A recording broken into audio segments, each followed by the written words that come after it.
Hi friends, அஸ்ஸலாமு அலைக்கும். இன்றைக்கி சீலா மீன் தலைக்குழம்பு தாங்க பார்க்க போகிறோம். வாங்க வீடியோக்குள்ளே போவோம். அதுக்கு பெரிய நெல்லிக்காய் சைஸில் புளி எடுத்து கொஞ்சம் வெந்நியில் போட்டு கரைச்சி வச்சுக்கோங்க. ஒரு அரை மணி நேரம் ஊறினதுக்கப்புறம் கரைச்சிக்கலாங்க. அதுக்கு நான் 3-4 தக்காளி எடுத்திருக்கேன். 3 தக்காளி கட் பண்ணி வச்சுருக்கேன். ஒரு தக்காளி வந்து தேங்காய் கூட அரைப்பேங்க, மிக்சியில் போட்டு தேங்காய் கூட அரைப்பேன். அதுக்கு கொஞ்சோன்னு கொத்தமல்லிங்க, கொத்தமல்லி உங்களுக்கு தேவைன்னா போட்டுக்கோங்க, அப்படி இல்லைன்னா ஸ்கிப் பண்ணிக்கோங்க. பச்சை மிளகாவும் நல்லா குண்டு பச்சை மிளகாவாக எடுத்துக்கிறேன். எனக்கு குண்டு பச்சை மிளகா தான் பிடிக்கும். அது நல்லா வாசமாகவும் இருக்கும்லங்க. நல்லா பிசைஞ்சு விட்டு அது இந்த குழம்புல நல்லா கொதித்து வந்ததுக்கப்புறம் நம்ம சாப்பாடில் வச்சு சாப்பிடையில சூப்பராக இருக்குங்க. அந்த மாதிரி யாரெல்லாம் சாப்பிட்ருக்காங்கிறது எனக்கு கமெண்டில் கரெக்டாக சொல்லுங்கள். அப்புறம் நம்ம தக்காளி நல்லா பிசைஞ்சு விட்டுக்கலாம். கொத்தமல்லி, பச்சை மிளகாய் எல்லாத்தையும் நல்லா பிசைஞ்சு விட்டுக்கோங்க. பிசைஞ்சு விட்டதுக்கப்புறம்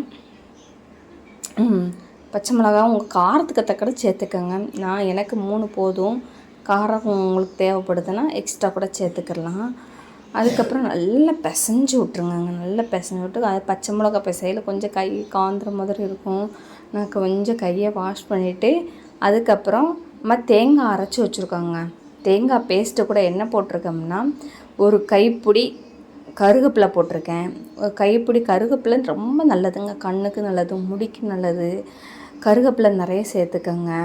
நான் கருவேப்பிலை ஒரு கைப்பிடிக்கான்னு போட்டிருக்கேன். அப்புறம் ஒரு சின்ன பூண்டுங்க, ஒரு பூண்டு, சின்ன பூண்டு. பெரிய பல்லாக இருந்துச்சுன்னா ஒரு 3 பல் போதும்.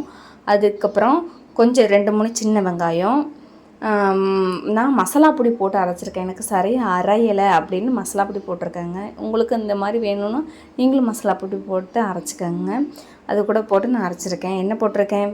சின்ன வெங்காயம், மசாலா பொடி, பூண்டு, கருவேப்பிலை, இத்தனை பொருள் போட்டிருக்கேன். தக்காளி ஒரு தக்காளி அது கூட போட்டிருக்கேன். இதெல்லாம் போட்டு நல்லா கிரைண்ட் பண்ணி அரைச்சிட்டாங்க.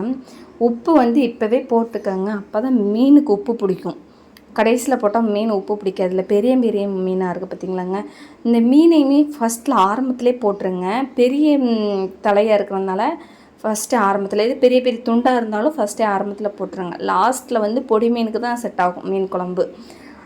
போட்டதுக்கப்புறம் நான் மசாலா பொடி அதில் 1 ஸ்பூன் தான் போட்டிருந்தேன். இது எக்ஸ்ட்ரா ஒரு 2 ஸ்பூன் இதில் போட்டிருந்தேன். கொஞ்சம் தண்ணியாக இருந்தால் தான் எனக்கு குழம்பு பிடிக்கும், திக்காக இருந்தால் அவ்வளோ பிடிக்காதுங்க. அடுப்பில் வச்சாச்சுங்க. நல்லா கொஞ்சம் உப்புலாம் போட்டிருக்கோம்ல, கிளறி விட்டுக்கோங்க. கிளறி விட்டுக்கிட்டு உப்பு இருக்குதான் செக் பண்ணி பார்த்துட்டு மூடி வச்சுருங்க. நல்லா கொதித்ததுக்கப்புறம் ஹை ஃப்ளேமில் வச்சுருங்க. கொதிச்சு வந்துருச்சுங்க. கொதிச்சுட்டு நான் ஆஃப் பண்ணி வச்சுட்டேன். ஆஃப் பண்ணதுக்கப்புறம் தாளிக்கிறதுக்கு ஒரு பொற்காஞ்சட்டியில் கொஞ்சம் எண்ணெய் ஊற்றிக்கோங்க. சோம்பு கொஞ்சம் போட்டுக்கோங்க, வெந்தயம் கொஞ்சம் போட்டுக்கோங்க. போட்டு நல்லா பொரிஞ்சு வரணும். பொரிஞ்சு வர நேரத்தில் கருவேப்பிலையை நம்ம போட்டு நல்லா வெடித்து வர்றையில் வெங்காயம் தட்டிக்கலாம். இப்போ கருவேப்பிலை போட போகிறோம். கருவேப்பிலை போட்டாச்சு. இந்த கருவேப்பிலை நல்லா பெருசு பெருசாக இருக்கலாங்க, பார்க்க நல்லா இருக்கல. கருவேப்பிலையை போட்டாச்சு. நல்லா பொரிஞ்சு வரைகிற நேரத்தில் பெரிய வெங்காயம் வந்து கட் பண்ணி வச்சுருக்கேன். பெரிய வெங்காயத்தை போட்டுக்கலாம். கொஞ்சம் உப்பு வேணால் போட்டுக்கோங்க. குழம்புக்கு உங்களுக்கு கரெக்டாக இருந்துச்சு அப்படின்னா இதில் உப்பு போட வேண்டாம். இதில் உப்பு கொஞ்சோன்னு சேர்த்து பண்ணிங்கன்னா சீக்கிரம் வெந்துடும். நல்லா செவந்து வரையில் தான் அதில் ஊற்றணும். செவக்கிறதுக்கு முன்னாடி ஊற்றிடாதீங்க, குழம்பு அதுக்கப்புறம் பார்க்கவே நல்லா இருக்காதுங்க.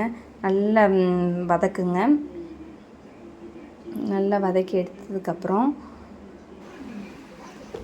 நல்லா வதக்கி முடித்ததுக்கப்புறம் கடைசி நேரத்தில் கொஞ்சம் 1/4 ஸ்பூனில் வத்தல் பொடி போட்டுக்கோங்க.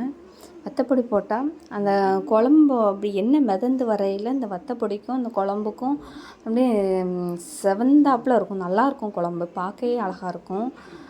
கொஞ்சம் போட்டுக்கோங்க. காரம் ஆயிரம் ரொம்ப போட்டிங்கன்னா நல்லா கிளறி விட்டுக்கோங்க. வெங்காயமும் இந்த கலரில் வந்துடணுங்க. ரொம்பவும் கருக வச்சிடாதீங்க, ரொம்பவும் பச்சையாகவும் இருக்கக்கூடாது. இந்த செவந்தாப்பில் இருந்தால் தான் நல்லாயிருக்கும் வெங்காயம். அது குழம்புல ஊற்றி சாப்பிடலே நல்லாயிருக்கும்.